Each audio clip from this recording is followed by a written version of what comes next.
Bonjour à toutes et à tous. Bienvenue au balado MTL Connect 2025. J'ai le plaisir d'accueillir aujourd'hui Souad El Malem, PDG de Systemic, une entreprise qui donne des conseils pour l'internationalisation des compagnies. Bonjour Souad et merci d'être avec nous. Merci beaucoup, ça fait plaisir. Donc, merci de me recevoir. Pour débuter, Souad, dites-moi, qui est Souad et quelle est la mission de Systemic? Parfait, merci pour cette question. Souad, qui est Souad? Souad, c'est une femme qui a décidé un jour de faire des études ailleurs que le Maroc. L'histoire a commencé au Canada en 93. Ça ne me rajeunit pas. Donc, en 93, je suis venue au Canada pour faire mes études au HEC. Donc, gestion des opérations de production et systèmes d'information, c'est le diplôme que j'ai eu en sortant des HEC. Il s'est avéré que c'était un excellent choix parce que, en ayant fait ce choix-là, j'ai travaillé quelques années chez Nortel et après j'ai été recrutée par Bombardier pour travailler sur l'implantation de systèmes manufacturiers qui était SAP dans le temps, qui était le plus grand projet manufacturier SAP dans le monde. Wow. De là, j'ai vécu une extraordinaire expérience en aéronautique en passant 15 belles années chez Bombardier Aéronautique et en travaillant à passer à travers plusieurs départements de par ma curiosité, parce qu'après chaque 2 années, il a fallu que je change de rôle parce que je me tannais vite. Il a fallu stimuler mon intellect. Oui. J'ai quand même eu une ascension très intéressante chez Bombardier parce que j'ai commencé par le département des IT, technologie de l'information, l'implantation des SAP. Après, je travaille dans la planification stratégique des technologies de l'information. Après, j'ai fait l'IT Master Plan qu'on appelle des technologies de l'information de tout Bombardier. Et de là, j'ai eu l'intérêt à l'international dans cette période-là. Oui. Parce qu'une fois que j'ai vraiment vécu toute cette expérience-là de connaître comment on fait un avion, puis de vivre les processus et de vivre tout ça, c'est de vivre et de voir comment que je peux me projeter vers l'international. C'était quelque chose qui était venu de façon tout à fait organique. De là est venue l'idée de commencer à m'intéresser à l'international. Okay. Et de fil en aiguille, j'ai été capable de voir que Bombardier avait intérêt à s'installer au Maroc. Et ce qui a fait que j'ai commencé à militer dans ce sens. C'était une histoire tout à fait anecdotique. Un jour, en 2005, quand j'ai vu que Bombardier s'est installé au Mexique, j'ai dit pourquoi pas le Maroc.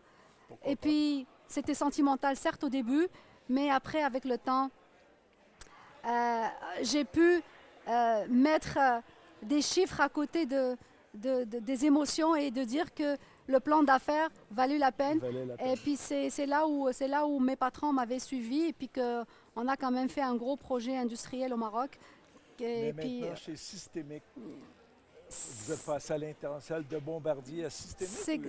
Au fait, ce qui est arrivé, c'est qu'une fois que l'usine est sortie de terre en 2014, j'ai décidé de quitter Bombardier en 2015. Et puis l'idée était tout simplement de dire que je vais démocratiser cette expertise pour l'amener au marché pour que toutes les autres entreprises vont avoir accès. Parce que tout le monde n'a pas une SWOT quelque part dans son entreprise. C'était clair pour moi qu'avoir une expertise comme ça, de A à Z, de comment faire un projet international, j'ai compris qu'il y avait quelque chose là et j'ai décidé de démocratiser, d'où la création de Systemic en 2015, qui a commencé au début que sur l'aéronautique pour bâtir de la capacité manufacturière, industrielle. Mais 2 ans plus tard, on a élargi l'offre de services sur d'autres secteurs autres que l'aéronautique et aussi on a créé une deuxième offre de services qui est pour la diversification de marché. Dans le temps, ce n'était pas encore à la mode, mais nous, on le faisait déjà. On fait vraiment la création de réseaux de vente à l'international pour nos clients de manière à ce qu'ils puissent accéder à l'international de façon efficace et optimale. Avec les changements géopolitiques qu'on a vécus, je suis certain qu'il y a un intérêt accru de la diversification. Exactement, exactement. Et la troisième offre de service, pour compléter, c'est vraiment de ce qu'on appelle, nous, le right shoring. Shoring, c'est comme le offshoring, mais chez nous, on l'appelle le right shoring parce que c'est right pour différentes raisons. C'est right pour les ressources, c'est right pour le coût, c'est right pour le...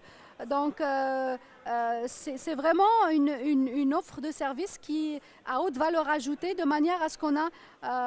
je vous donne un exemple, on a des clients... par exemple, notre premier client, il fait des robots. Oui, des bras robotisés à Blainville, mais c'est nos ingénieurs au Maroc qui font les tests et le développement. Okay. Donc, et on a plusieurs cas comme ça où on a vraiment de la haute valeur ajoutée en termes de que ça soit dans les systèmes embarqués, que ça soit dans les AUT, que ça soit dans tout ce qui concerne des solutions technologiques. On a une équipe fantastique qui sert nos clients merveilleusement bien. Donc, vous réussissez à faire une certaine synergie multi-territoire, finalement. Et tout à fait. Et puis, la beauté de la chose, c'est que nous, on est en mode solution. Ça veut dire que quand nos clients ici, ils ont des soucis par rapport à quelque chose, mais on les écoute.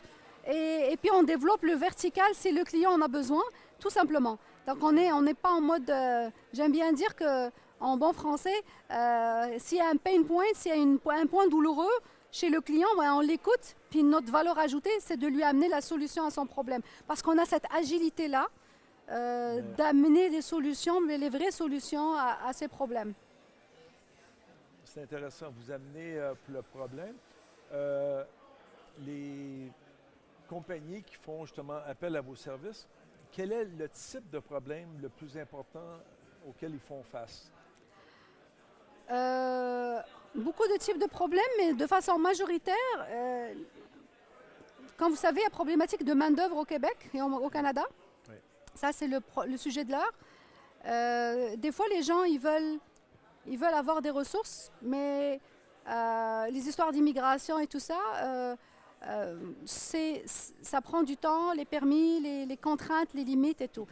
Pour moi, c'est deux choses. Accès au talent et accès au talent avec une expertise particulière. Donc, c'est le niveau de formation que j'ai au Maroc et en Tunisie et bientôt à Dakar. C'est vraiment la qualité d'un niveau supérieur qu'on n'a pas à avoir honte. Au contraire, oui. C'est parce que ce matin, je le disais dans mon intervention, c'est que l'axe connaissance n'est plus nord-sud. L'axe connaissance est aussi sud-nord et dans tous les points cardinaux. Global. Donc, c'est ça qui importe, c'est qu'on trouve la façon d'aller chercher le talent là où il est, mais de façon intelligente.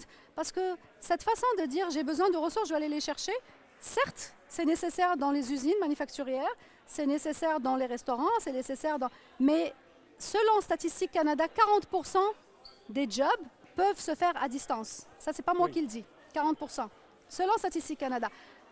Alors, pour moi, cette troisième offre de service, elle travaille sur les 40% de manière à ce qu'on fasse bâtir la capacité pour nos clients sans déraciner les gens et que ça soit win-win parce qu'aussi, quand les gens travaillent dans leur pays, c'est gagnant pour eux et leur pays parce qu'ils créent une certaine valeur dans leur pays, mais en même temps, on ne met pas de la pression d'immigration et de tous ces problèmes que nous vivons aujourd'hui et que nous souffrons collectivement. Non, c'est super intéressant. Donc, si je comprends bien, le fait que 40% des gens travaillent de la maison, est-ce que ça donne une opportunité additionnelle justement aux compagnies à internationaliser leur offre? Parce que si je comprends bien, ça veut dire que vous pouvez employer des gens du Maroc ou d'ailleurs pour combler ce déficit de ressources. Au fait, pour être précise, le 40% selon Statistique Canada, c'est une statistique qui dit les jobs qui peuvent se faire à distance. Qui peuvent se faire à distance. Oui. Alors, mon point à moi, c'est que nous, on dit, au lieu que ces 40%, dans ce pourcentage-là, on a un manque, puis on va aller les chercher. Pourquoi les chercher d'ailleurs, vu que ça peut se faire à distance, mais ils le fassent à distance. Ça ne veut pas dire qu'ils travaillent de la maison, parce que pour nous, chez Systémique, les employés travaillent dans nos bureaux à Casablanca et à Tunis. Donc, ils travaillent dans les usines. Dans nos bureaux, je veux dire, pas dans les usines. Dans nos bureaux, on n'a pas d'usine, mais dans nos bureaux. L'idée, elle est là. Elle est que la distance n'est plus un facteur pour certains métiers. Et puis, je pense aujourd'hui, on est dans une phase où la réflexion sur la capacité, c'est pour ça que j'aime bien dire que je suis bâtisseuse de capacité, parce qu'il faut bâtir de la capacité de façon intelligente. Aujourd'hui, on n'est pas très intelligent. On a besoin, on cherche. J'ai besoin de quelqu'un, je vais aller le chercher. J'ai besoin de l'autre. Mais comment dire que même la capacité manufacturière, dans le temps, on parlait de délocalisation, quand on faisait une usine ailleurs. Oui. Mais que dit-on d'une usine qui a besoin, une organisation qui a besoin d'une usine supplémentaire puis qui n'a pas d'employés ici? Est-ce que c'est nécessaire de faire venir les gens d'ailleurs pour créer l'usine ici ou aller faire l'usine là où il y a le talent? Bonne question. C'est ce que je ne trouve pas intelligent aujourd'hui dans notre économie, parce qu'on ne se pose pas ces questions par rapport à c'est quoi bâtir une capacité intelligente qui est productive, compétitive, parce qu'elle est souvent moins chère. Elle n'est pas, je parle pas de que c'est pas cher. Non. Je parle elle est moins chère, mais elle reste juste. C'est le juste prix. Oui. C'est le juste prix. Donc pour moi, c'est vraiment de dire aujourd'hui comment qu'on peut réfléchir un peu plus élevé que ce qu'on fait, oui. Qui est une stratégie à une étape, puis on veut tout simple et on veut tout rapidement. Vous parlez d'intelligence. Est-ce que l'IA, l'intelligence artificielle, accélère ou complexifie l'internationalisation des compagnies? Pour moi, je peux dire aujourd'hui, les gens sont plus en mode observation, parce que ce matin, ma docteure Azizi, elle a bien dit, on fait des choses où on ne fait pas du tout, où on a peur, mais je pense qu'il y a toujours deux types d'organisations. Il y a des gens qui sont en avant de la parade, puis qui explorent et tout ça. Moi, je vais le dire par rapport à l'évolution de Systémique. Chez Systémique, on a incubé une entreprise qui s'appelle Conquer AI pendant 15 mois et on a fait le spin-off le 25 juin de cette année. Wow. On est 3 actionnaires là-dedans. Mon actionnaire actuel chez Systémique, avec un de nos meilleurs amis en plus, mais qui est l'ancien CIO de Bombardier et aussi qui a joué ce rôle à Hydro-Québec. Et puis que pour moi, c'est un des meilleurs CIO au Québec. Ça, wow. C'est mon avis. Donc, on est 3. Il s'appelle Jean-Pierre Bourbonnet et Patrick Chenel. Donc, on est 3 là-dedans et on est vraiment dans l'intelligence artificielle appliquée à la productivité. Point. On a pris ça comme angle. Et on travaille sur des projets où on arrive, on regarde c'est où le problème, comment on peut gérer la donnée et comment on peut régler l'analyse de la situation par rapport à une entreprise, par rapport à une usine, par rapport à un processus d'affaires et de l'amener avec l'intelligence artificielle à l'autre niveau pour créer pour arriver à un niveau de productivité respectable. Et ça, c'est une nouvelle compagnie que toute vous venez fraîche de cette lancer, année. Un tout nouveau bébé. Exactement. Génial. Super. Sur un autre sujet, évidemment, Souad, vous êtes une femme leader dans un domaine hautement dominé par les hommes. Comment vous voyez l'évolution du rôle des femmes en technologie, en IA? Bonne question, Claude. Je dirais que la beauté de la chose, c'est que la femme, vu qu'on a de plus en plus une présence certaine de la femme en ingénierie et en mathématiques, donc si on parle de de l'IA pure et dure en recherche et développement, déjà une belle représentativité. Et je trouve ça très, très rafraîchissant parce qu'il y a une forme de démocratie là-dedans. C'est vraiment par rapport à l'intérêt. Maintenant, l'évolution dans le numérique de façon générale, l'IA en particulier, c'est vraiment... Ça reste à voir. On dirait qu'on est dans une phase où l'IA aujourd'hui, malheureusement, les gens, quand ils parlent de l'IA, ils parlent de ChatGPT. Puis j'étais très surprise. J'étais au Toronto Global Forum il y a deux semaines, puis il y avait des sommités sur un panel qui parlaient de leur choix entre ChatGPT puis Gemini, puis je ne sais pas quoi. Donc on est dans l'IA de façon générale, on est encore dans les balbutiements par rapport à son utilisation, sachant qu'on est dans génératif conversationnel. Mais quand on parle de comment que ça va se transformer les prochaines années, ça va se transformer de façon rapide. Oui. Et puis tout ce que je souhaite, c'est que toutes les personnes, les femmes qui sont aujourd'hui dans les domaines de la recherche et développement, ou bien qui sont intéressées de près ou de loin, ben, qu'elles continuent. Je pense que ça va être naturel. Il n'y a pas de raison parce que ça va de soi pour moi. Il y a du talent des deux côtés. Tout à fait. Quelle est votre vision de la révolution numérique ou du numérique dans 10 ans? Vous dites qu'on est dans les premiers balbutiements. Qu'est-ce que vous envisagez prochainement?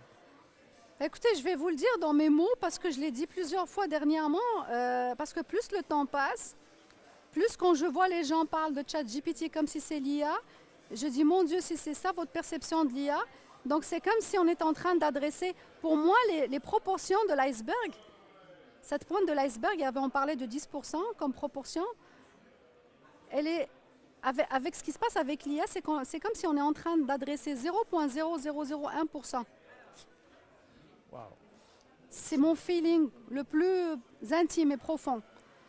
Ça veut dire quoi? Ça veut dire ce qui nous attend est énorme et transformationnel.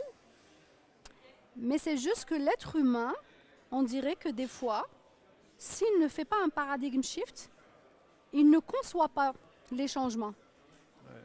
Et aujourd'hui, ce que je trouve dangereux, c'est que les gens qui veulent prendre l'IA et l'appliquer sur leurs processus actuels tels qu'ils sont aujourd'hui, alors que ça nécessite une révision de ce processus et de l'angle d'attaque par rapport au processus.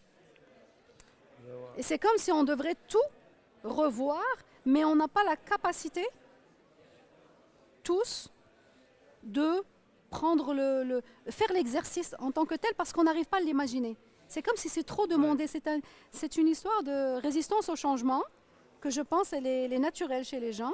Et puis, c'est ce que moi j'observe en tout cas. C'est ce que j'observe. C'est qu'on essaie de faire, pour dire que je fais de l'IA, je prends n'importe quoi qui peut s'appeler IA, je le colle à mon processus et je dis que je fais l'IA. Alors que ça devrait transformer carrément. Et c'est normal, je ne dis pas que ce n'est pas normal, mais ça devrait pas durer longtemps comme ça, puis les gens vont se rendre compte que ça va aller plus vite. Mais comme vous dites, ChatGPT, c'est seulement une petite application de l'IA. Mais quelles sont les grandes applications de l'IA que les gens n'imaginent même pas qui se produisent aujourd'hui? Chez Conquer AI, quand on a décidé de dire qu'on va appliquer l'IA, c'est la recherche fondamentale et puis les solutions de tout ce qu'on a comme IA aujourd'hui, c'est une chose, mais de la compréhension d'une problématique et de l'adresser autrement. C'est de dire, bon, il y a tel problème, il y a telle douleur sur tel processus. C'est comment qu'on peut analyser ce processus et le regarder autrement de manière à ce qu'on lui colle l'IA, mais de la bonne façon, pas juste de la façon actuelle. Parce que les processus, c'est souvent, la base, c'est la data. Et puis la data, si elle n'est pas dans les meilleures conditions, si elle n'est pas bien cadré, bien observé, on ne peut pas tirer les bonnes... On peut pas faire grand-chose avec. Oui. Donc, pour moi, c'est plus ce travail-là qui doit se faire, pas pour se précipiter, pour faire bonne figure et dire que je fais de l'IA, mais de regarder les choses vraiment autrement, regarder les problèmes autrement. C'est de se sortir de ce carcan qui est aujourd'hui lié au processus et d'aller plus sur c'est quoi le knowledge, la connaissance. Il y a un bassin de connaissances, Oui. la data est en arrière. Comment qu'on va utiliser l'IA pour tirer profit de cette data et de ces connaissances-là? Donc, c'est vraiment prendre un step back Recul, pour un recul, Clairement, pour analyser clairement. finalement le processus. clairement. Très bien. Pour terminer, Souad, pour vous, la révolution numérique, c'est quoi? Bonne question. La révolution numérique, c'est justement ce que je viens d'expliquer, c'est ce changement qui se fait malgré nous. Je pense J'aime que ça. Oui. Madame Azizi l'a dit ce matin, c'est que ChatGPT est sorti trop vite. On a déjà un pied dedans. On a déjà un pied dedans. On ne peut plus faire marche arrière. Ouais. Donc, il y a une révolution. Elle l'appelle évolution normale. Oui et non. Oui, mais ça révolutionne quand même les choses à partir du moment que ça chamboule de façon sérieuse la vie des gens. Parce que tout le monde n'a pas la maturité pour le vivre comme une évolution. Oui. Donc, mais je comprends parfaitement son point. De façon absolue, effectivement, je pense que c'est une évolution, mais pour le commun des mortels, ça constitue une révolution parce que tout change autour de nous. Et puis ceux qui ne sont pas prêts, ne serait-ce que par compréhension et par être outillés, ben, ils vont être dépassés. Oui, puis Dieu sait que ça change rapidement. Merci beaucoup, Souad, pour cet échange. Merci de me recevoir. Merci. Merci à toutes et à tous et à la prochaine.